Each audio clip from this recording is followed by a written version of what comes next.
I calabresi non sono omertosi, così il procuratore di Catanzaro Nicola Gratteri, che bacchetta anche dirigenti e amministratori pubblici sulla gestione del contrasto alle mafie, la lotta ai clan, dice, non è in cima all'agenda politica. Presentate le liste nei 75 enti calabresi chiamati al voto nella tornata elettorale amministrativa del 20 e 21 settembre. Si voterà in 2 capoluoghi di provincia, Reggio e Crotone. Nella città dello Stretto è in corsa 9 candidati a sindaco, nella città pitagorica sono 4. Il ministro Speranza dispone l'invio degli ispettori all'Annunziata di Cosenza dopo la morte della donna al 6° mese di gravidanza. Il Summer Contest di Altomonte ha ospitato il recital dell'attore siciliano Gianfranco Iannuzzo, che ha omaggiato il comico cosentino Totonno Chiappetta. Bentrovati, nuova edizione del nostro giornale che apriamo con le parole del procuratore Gratteri, che dice i calabresi non sono omertosi, ma per il numero 1 della procura di Catanzaro la lotta ai clan non è in cima all'agenda politica. Non vedo interesse nel contrasto alle mafie, la lotta non è al primo posto nell'agenda politica, il malaffare non è mai stato una priorità. Non usa mezze misure, il procuratore Gratteri, magistrato da anni in prima linea nella lotta all''ndrangheta, parla dei calabresi che dice non è vero che sono omertosi e che non sanno con chi parlare, aggiunge, ma se hanno l'interlocutore giusto parlano e lo fanno con chi trasmette loro sicurezza. Io vedo una Calabria che da un po' di anni incomincia ad essere consapevole non solo di quello che era e che è l''ndrangheta, ma la consapevolezza che tutti assieme ce la possiamo fare, la consapevolezza che con i fatti abbiamo dimostrato tutti assieme che è possibile cambiare, che è possibile comunque quantomeno tarpare le ali a una grossa fetta dell''ndrangheta, ai centri di potere, alla massoneria deviata. E questa consapevolezza dei calabresi è la benzina, mi dà carica, mi dà forza a me, al mio ufficio, ai miei colleghi e alle forze dell'ordine. C'è la consapevolezza perché siamo stati credibili, perché i vertici delle forze dell'ordine ci hanno mandato e ci stanno mandando grandi investigatori e anche numericamente c'è stato un aumento considerevole rispetto agli anni passati, dove in alcuni posti c'era scritto questura ma in realtà era un commissariato, in alcuni posti c'era scritto prefettura ma in realtà era una questura. E allora questa credibilità, questa consapevolezza del potere centrale ci ha dato forza. Noi pensiamo che nel futuro ci saranno altri passi avanti nel solco della legalità. Il procuratore aggiunto di Cosenza, Marisa Manzini, invece parla dell'utilizzo della religione da parte dei clan. I clan del crimine organizzato usano la religione per imporre il loro controllo sul territorio e sulla gente comune, tanto da dar vita a vere e proprie lotte per gestire e manipolare le processioni e gli eventi religiosi pubblici. A sottolinearlo in una intervista rilasciata al quotidiano cattolico Avvenire è Marisa Manzini, procuratore aggiunto di Cosenza. Quella dell''ndrangheta, ma non solo, è vista come il tentativo di un vero e proprio asservimento della religione al sistema mafioso. In una intercettazione per un omicidio di 'ndrangheta si sente la vedova di un boss ucciso chiedere alla Madonna di aiutare i suoi figli ad individuare i killer del marito per poter poi procedere nella vendetta. Una preghiera vera, come se si stesse chiedendo una grazia, racconta Manzini, che è anche uno degli esperti che parteciperanno al dipartimento promosso dalla Pontificia Accademia Mariana Internazionale. L''ndrangheta, realtà criminale su cui da tempo svolgo indagini, scimmiotta molto nei propri riti quelli legati alla Chiesa Cattolica, dice il magistrato. Riti stravolti e uso di termini liturgici e sacramentali come battesimo, sottolinea Manzini, che aggiunge ci sono vere e proprie lotte di potere tra i clan per riuscire a gestire queste processioni, poter portare in spalla la statua della Vergine o di un santo patrono sono segni di potere e nello stesso tempo danno la sensazione alla popolazione che vi sia una vicinanza ai ai valori religiosi del territorio. Si comprende allora il rito dell'inchino fatto davanti alla casa del boss di turno, ma come detto non è affatto vicinanza alla religione, solo una leva per incunearsi nella società. Infatti al sud il legame con la Chiesa è molto più forte che al nord, il parroco è ancora un'autorità nel paese, ma si badi bene, da parte dell''ndrangheta l'uso della religione è soltanto strumentale, è un'occasione per ottenere benevolenza dalla gente, con una grande capacità di falsificare le reali intenzioni. Parliamo adesso delle prossime amministrative. Ebbene, sono state presentate le liste nei 75 enti calabresi chiamati al voto nella tornata elettorale del prossimo 20 e 21 settembre. Si voterà in 2 capoluoghi di provincia, ossia Reggio Calabria e Crotone. Nella città dello Stretto in corsa ci sono 9 candidati a sindaco, nella città pitagorica invece sono 4. Inizia oggi ufficialmente la campagna elettorale nei 75 comuni calabresi dove il 20 e il 21 settembre si voterà per il rinnovo dei consigli comunali. Alle 12 infatti il termine ultimo per la presentazione delle liste. 2 i capoluoghi di provincia chiamati al voto, Reggio Calabria e Crotone. Nella città dello Stretto sono 9 i candidati alla carica di primo cittadino. Ai 5 aspiranti sindaci che già ieri avevano consegnato gli elenchi, e cioè Saverio Pazzano della Sinistra Radicale, il massmediologo Klaus Davi, Fabio Foti del Movimento 5 Stelle, Fabio Putortì sostenuto dalla lista Miti Unione del Sud e Pino Sicleri del Partito Comunista, si sono aggiunti oggi altri 5 candidati. Si tratta del sindaco uscente Giuseppe Falcomatà, sostenuto dalla coalizione di centrosinistra, del candidato del centrodestra Antonino Minicucci, dell'ex assessore Angela Marcianò, sostenuta dal Movimento Sociale Italiano e da altre 3 liste civiche, e di Maria Laura Tortorella che guida la lista Patto Civico. 11 le liste a sostegno di Falcomatà, 10 invece per il candidato del centrodestra Minicucci. A Crotone, come dicevamo, 4 gli aspiranti sindaci e 20 le liste presentate entro questa mattina presso l'ufficio elettorale del comune. Candidato della destra Antonio Manica, sostenuto da 10 liste, per la sinistra Danilo Arcuri, sostenuto da 5 liste, Enzo Voce, sostenuto invece da 4 liste, tra le quali anche quella di Tesoro Calabria, e infine il candidato dei 5 Stelle Andrea Correggia. Adesso gli aggiornamenti sul coronavirus con il consueto bollettino della Regione. Risalgono i contagi in Calabria. Nelle ultime 24 ore si registrano 11 nuovi positivi al Covid-19. Si tratta di 4 casi rilevati a Crotone, 4 nel Cosentino, 2 nel Reggino e 1 nel Catanzarese. I dati contenuti nel consueto bollettino della Regione. Dall'inizio della pandemia in Calabria sono stati effettuati 141.694 tamponi. Positivi sono 1.390, come dicevamo, 11 in più rispetto a ieri, mentre sono 140.304 le persone risultate negative. Territorialmente i casi positivi sono così distribuiti: a Catanzaro 3 in reparto, 1 in rianimazione, 6 in isolamento domiciliare, 186 guariti e 33 deceduti. A Cosenza 3 in reparto, 32 in isolamento domiciliare, 437 guariti e 34 deceduti. A Reggio Calabria 3 in reparto, 46 in isolamento domiciliare, 280 guariti e 19 deceduti. A Crotone 1 paziente in reparto, 5 in isolamento domiciliare, 116 guariti, 6 deceduti. A Vibo Valentia 4 in isolamento domiciliare, 82 guariti e 5 deceduti. 3 dei 4 tamponi positivi di Crotone si riferiscono a migranti ospiti del CARA. I 4 casi registrati a Cosenza sono riferiti a rientri da fuori regione. Dei 2 casi riscontrati a Reggio, uno è riconducibile alla festa giovane al Lido Reggino, mentre l'altro tampone è stato effettuato su un turista. Il tampone processato a Catanzaro, infine, è riconducibile al rientro dalla vacanza in Sardegna. Il ministro Speranza ha disposto l'invio degli ispettori all'Annunziata di Cosenza dopo la morte della donna al 6° mese di gravidanza.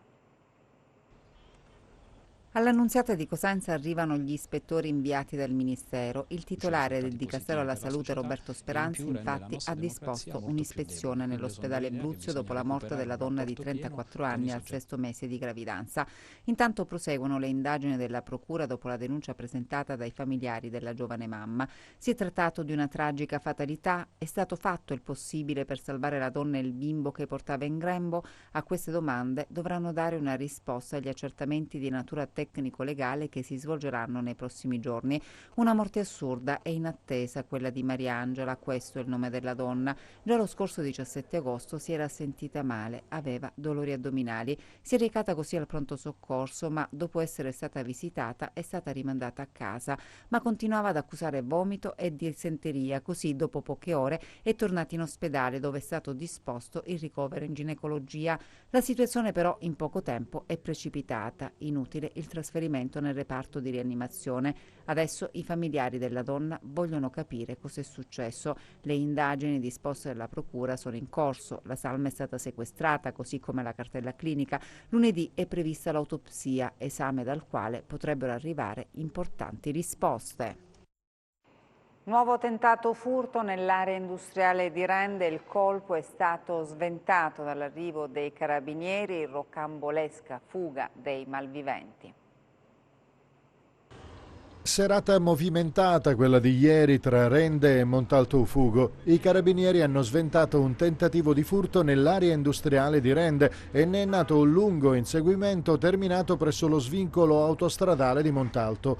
Una pattuglia dei militari, durante il suo giro di perlustrazione, ha infatti notato 4 uomini incappucciati davanti ad un ingrosso di materiale elettrico. I 4 armeggiavano con arnesi da scasso nel tentativo di introdursi nell'attività commerciale. La banda, alla vista dell'auto dei militari, è immediatamente fuggita a bordo di un'auto. I militari hanno quindi iniziato l'inseguimento a forte velocità che si è concluso a Montalto Ufugo, nei pressi dello svincolo dell'autostrada.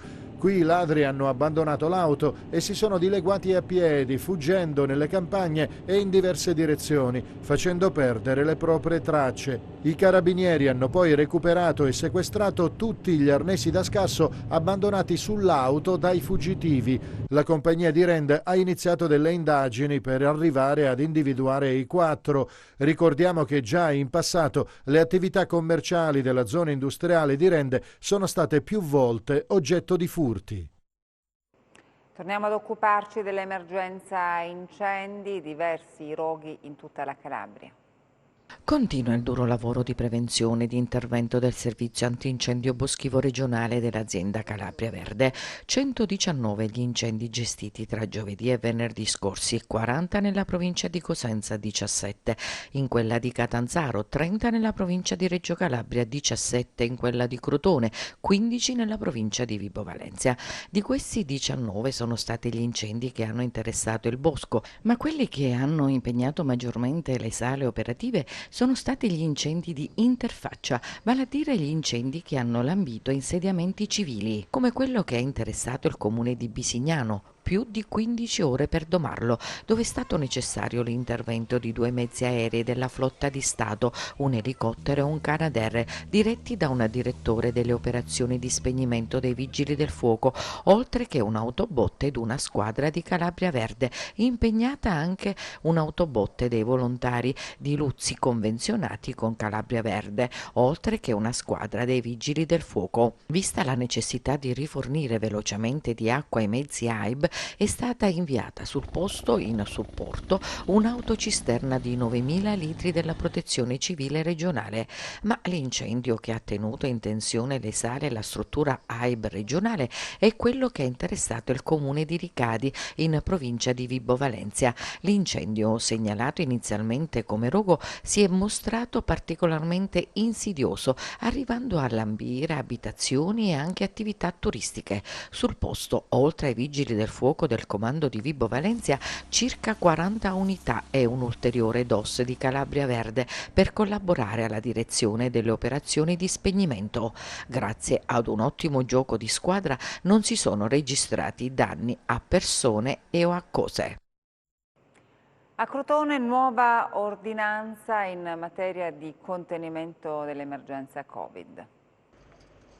Il commissario straordinario del Comune di Crotone, Tiziana Costantino, ha emesso un'ordinanza in materia di contenimento dell'emergenza da Covid-19, con la quale è fatto obbligo dalle ore 18 alle ore 6 sull'intero territorio comunale di usare protezioni delle vie respiratorie anche all'aperto, negli spazi di pertinenza dei locali aperti al pubblico e negli spazi pubblici in cui, per le caratteristiche fisiche, sia più facile il formarsi di assembramenti anche di natura spontanea o occasionale.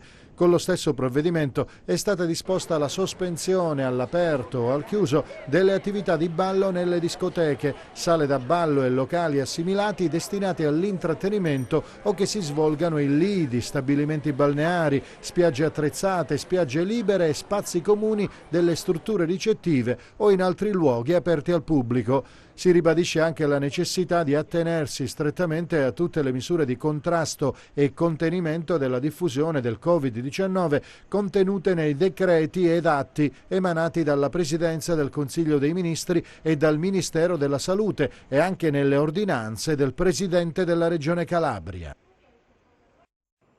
Ad Acqua Formosa nel Cosentino prosegue il Festival delle Migrazioni. Tra incontri culturali e di spettacolo sono stati consegnati i premi per l'accoglienza. Acqua Formosa sta ospitando la 9ª edizione del Festival delle Migrazioni. Tra gli eventi segnaliamo la firma di un progetto di partenariato internazionale che coinvolge diverse associazioni impegnate nell'accoglienza dei migranti. Non c'è dubbio che ognuno ha una sua esperienza. Il partenariato serve a far sì che l'esperienza di ognuno venga condivisa con gli altri affinché diventa un'esperienza più importante, ma soprattutto c'è il trasferimento delle conoscenze e questo soprattutto ci consentirà di poter, come dire, programmare e comunque anche costruire progetti sempre più importanti, perché non ci dimentichiamo che purtroppo il fenomeno della migrazione viene visto da qualcun altro come un problema e quindi bisogna, come dire, attrezzarsi per cercare di far sì che l'ignoranza non superi poi il buonsenso e l'umanità. Il tema di quest'anno del Festival delle Migrazioni, l'umanità non ha confini, vuole sottolineare con forza il valore della dignità, dell'accoglienza e dell'attenzione nei confronti dell'altro. L'obiettivo viene perseguito anche esaltando le buone pratiche con il premio Acqua Formosa che accoglie. Il premio per testimoniare ancora una volta che questo è il paese dell'accoglienza e naturalmente noi vogliamo fare in modo che ci sia una simbiosi con le persone che in ogni angolo del mondo rivendicano il diritto dei migranti ad avere una vita migliore, che si sono contraddistinti per battaglie di civiltà in vari campi, il campo istituzionale, il campo del giornalismo, il campo della politica. E quindi ogni anno scegliamo 6-7 personalità a cui diamo questo premio. Il Festival delle Migrazioni di Acqua Formosa è un'importante occasione di confronto tra culture diverse e in questo gioca un ruolo fondamentale anche la musica. Il senegalese Badara Seck, che ricordiamo anche nel film Tolo Tolo di Checco Zalone, ha cantato assieme ai gruppi locali Arbresh. Ricordiamo gli altri momenti di musica e cultura, stasera con Marco Ligabue e domani sera con Roberto Vecchioni. Il Summer Contest di Altomonte ha ospitato il recital dell'attore siciliano Gianfranco Iannuzzo, che ha anche omaggiato il comico cosentino Totonno Chiappetta. Ad Altomonte la cultura non si ferma, nonostante le numerose restrizioni a causa del coronavirus. Uno tra i borghi più belli di Calabria non rinuncia in un'estate anomala alla programmazione socioculturale fatta da eventi di teatro, musica d'autore, arte e conoscenza. Altomonte realizza il suo Festival Aereo Mediterraneo per mantenere la continuità temporale. È importante che le autorità superiori sappiano però che per noi paesi dell'entroterra le manifestazioni culturali sono il motore della nostra stagione turistica. Noi non abbiamo il mare, non abbiamo le montagne, non abbiamo i grandi flussi delle terme, dobbiamo inventarci un turismo che è di carattere culturale, che è di carattere ovviamente legato alle manifestazioni e agli spettacoli, di carattere enogastronomico. Noi stiamo dando una prospettiva ed una possibilità accessibilità alla nostra comunità e al territorio ad esso collegato, al comprensorio. Abbiamo partecipato al bando sui grandi eventi, aspettiamo con ansia il risultato. Abbiamo presentato un buon programma per fare a settembre un ulteriore step del festival importante con iniziative particolari che coinvolgono i giovani, il territorio, la sperimentazione delle produzioni del nostro festival, e abbiamo tanta speranza a che la nostra progettazione sia valutata con benevolenza e sia valorizzata per quello che effettivamente esprime. Per il resto Altomonte anche quest'anno c'è, nonostante le difficoltà. Io ho amato la mia città come si ama una donna. Nell'ambito della sezione del Summer Contest del Festival Euromediterraneo ritorna in scena nell'anfiteatro Costantino Belluscio l'attore siciliano Gianfranco Iannuzzo e il suo spettacolo Recital. Io sono orgoglioso di essere qua. È la 9ª volta che vengo in questo teatro. A questo teatro sono particolarmente affezionato perché la prima volta fui invitato da Costantino Belluscio, che è una vostra gloria regionale e di Altomonte in particolare, perché ha creato lui quest'idea di questo teatro. E noi teatranti, quando ci dicono qual è uno dei teatri più belli, pensiamo certo al Teatro Greco di Taormina, al Teatro Greco di Siracusa, ma pensiamo al teatro di Altomonte, che è all'interno della città.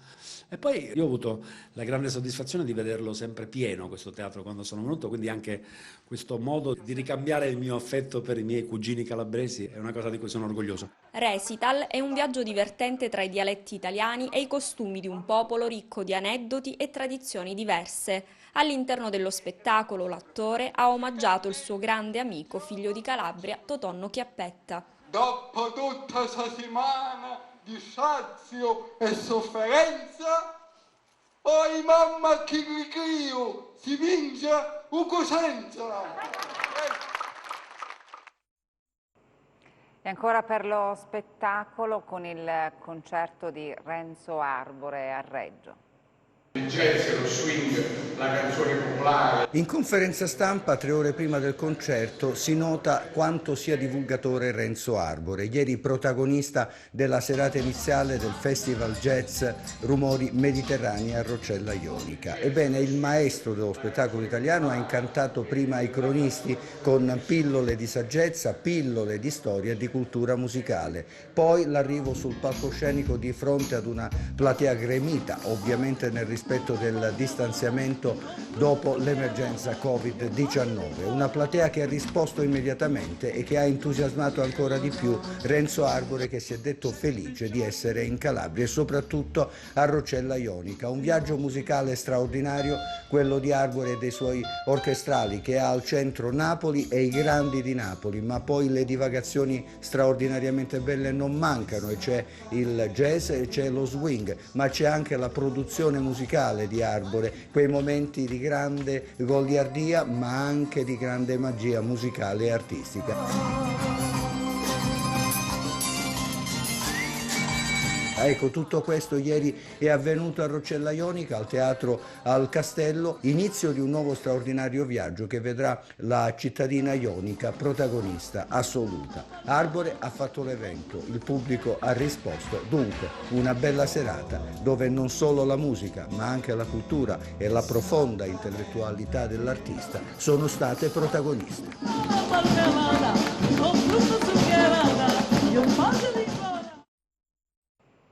Ed è tutto, grazie per l'attenzione, buon proseguimento e arrivederci.